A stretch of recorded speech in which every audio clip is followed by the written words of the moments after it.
Hello friends, welcome back. In this video, you're going to learn about RSI, a popular technical analysis indicator.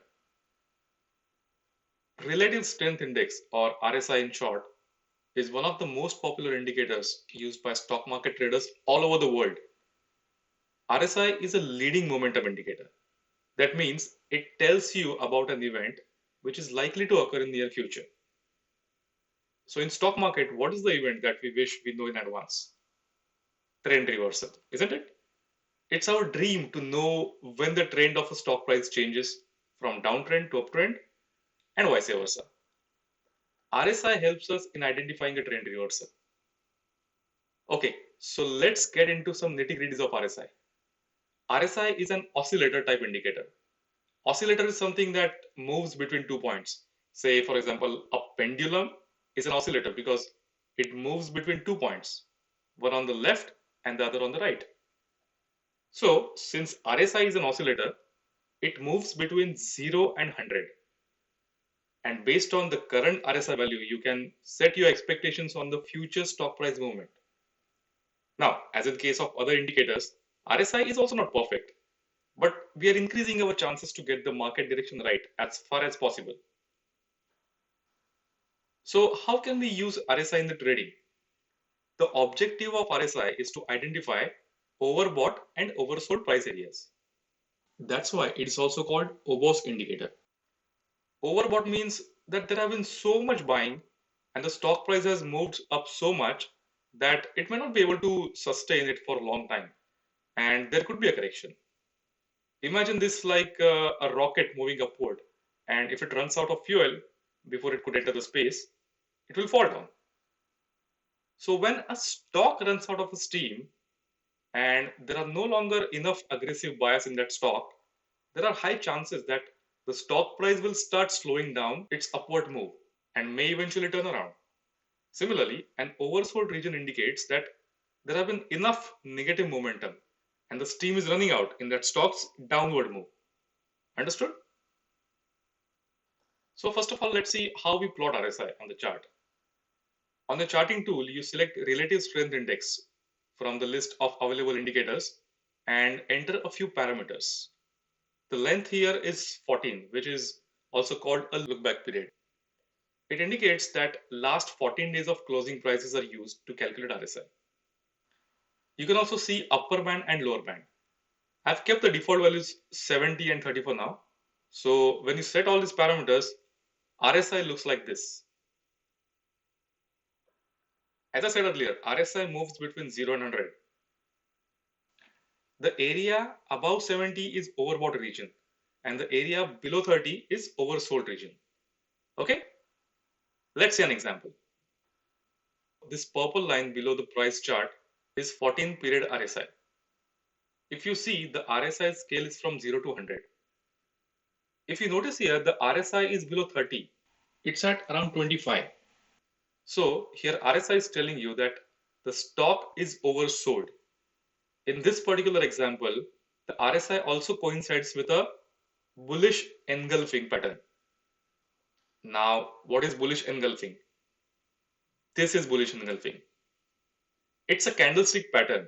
Maybe I'll cover that in a separate video. Why I was telling you about bullish engulfing is because RSI is a very social indicator. It doesn't go alone. It has to be combined with other indicators or patterns to confirm the trend reversal. In our example, RSI below 30 and a bullish engulfing pattern gives us a double confirmation that this may be a beginning of an uptrend. Similarly, notice this level where RSI turns 89, a value which is considered to be in overbought region. You should be very careful if you are planning to buy this stock at this level. Again, if you notice the candles, they form a bearish engulfing pattern, exactly opposite of bullish engulfing.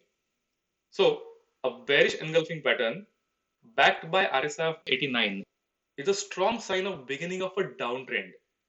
If you see, there was indeed a short correction in the stock. The example that I've shown here is quite ideal. That means both the candlestick pattern and RSI perfectly aligned to confirm the same event.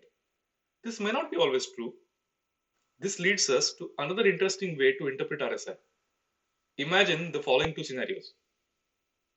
Scenario 1, a stock which is in a continuous uptrend. The RSI will remain stuck in the overbought region for a long time. And that's because the RSI's upper bound is 100, as you know. You may think that it's a short selling opportunity and the stock price may keep on rising. For example, Eicher Motors Limited, the company behind Royal Enfield. The stock has generated a return of close to 100% every year. Can you believe that? Scenario 2 would be exactly opposite. A stock which is in a continuous downtrend. RSI will be stuck in the oversold region since RSI's lower bound is 0. You may think it's a trend change and end up buying that stock. Let's say an example stock, Suzlon Energy. The stock has been painful for the shareholders. It has given a loss of around 34% every year for the past few years. These examples lead us to see RSI from a different angle. If the RSI is fixed in an overbought region for a long time, look for buying opportunities. RSI stays in the overbought region because of an excess positive momentum. And if RSI is fixed in an oversold region for a long time, look for selling opportunities. Of course, it happens because of a strong negative momentum. If RSI starts moving away from the oversold region after a prolonged period, look for buying opportunities. For example, RSI moving above 30 after a long time may indicate that the stock may have bottomed out and may bounce back. And last but not least, if RSI value starts moving away from the overbought region after a prolonged period, look for selling opportunities. For example, RSI moving below 70 after a long time may indicate that the stock might have topped out and may crash. Before we move ahead, don't forget to subscribe to our channel and hit the bell icon to get notifications when we upload new videos. Alright, so here are my final thoughts. The parameters used for RSI are not set in stone. Instead of 14 days look back period, you may use 5, 10, 20 or even 100 days look back period if you wish.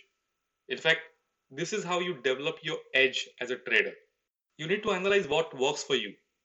Please note, fewer the days you use to calculate the RSI, the more volatile the indicator would be. Also, it's not a hard and fast rule to use 30 and 70 for oversold and overbought regions. You can come up with your own combination. In fact, we prefer to use 20 and 80 to identify oversold and overbought regions respectively. We use it along with the classical 14 days look back period. You can start using RSI with default settings, but I strongly recommend you explore these parameters and see what works for you. That's how you evolve as a successful stock market trader. As a final note, do remember that RSI is often not used as a standalone indicator. It's used along with other candlestick patterns and indicators to study the market. I hope you liked this video. Please hit the like button and add your comments below. Thank you for watching and wish you all the best for your trading.